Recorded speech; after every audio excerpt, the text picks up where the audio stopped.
सुबह के सूरज की किरणें जब खेतों पर फैलीं तो हवा में मिट्टी की खुशबू घुल गई। गांव रामपुर में एक बूढ़ा किसान रहता था, रघुनाथ। उसकी पीठ झुक गई थी लेकिन हिम्मत अभी भी सीधी थी। बाबा, अब खेती छोड़ दो। अब बारिश नहीं आती, मिट्टी सूख चुकी है। बेटा, खेत सिर्फ मिट्टी नहीं होते, ये हमारी जड़ें हैं।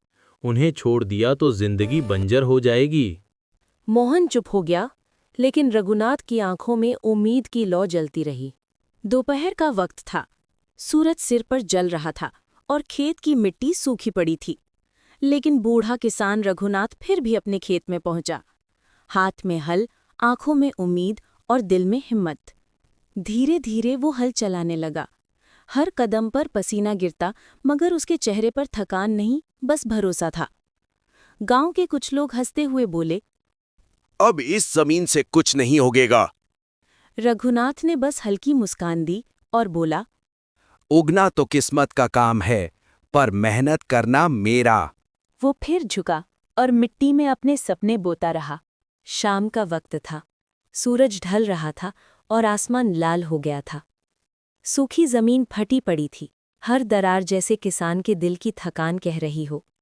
बूढ़ा किसान रघुनाथ चुपचाप उस सूखी जमीन पर बैठा था। पास ही उसका बेटा खड़ा था, हाथ में एक खाली घड़ा और चेहरे पर चिंता की लकीरें। दो बैल भी थककर वहीं रुक गए थे, जैसे वो भी किसान के दुख को महसूस कर रहे हों। बेटा धीरे से बोला, बाबा, अब तो पानी भी नहीं बचा, खेत कैसे जोतेंगे? रघुनाथ ने आसमान की तरफ देखा। उसकी आंखों में थकान थी, पर हिम्मत अब भी बाकी थी। धीरे से बोला, बेटा, खेत सिर्फ मिट्टी नहीं होते, वो हमारे भरोसे से सांस लेते हैं। सन्नाटा छा गया। सिर्फ हवा बह रही थी और उस हवा में उम्मीद की एक हल्की सी खुशबू थी।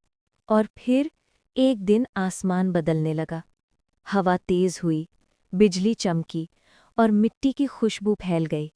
बाबा, बारिश बारिश आ गई। धन्यवाद प्रभु, तूने मेरी मिट्टी को फिर से जिंदा कर दिया।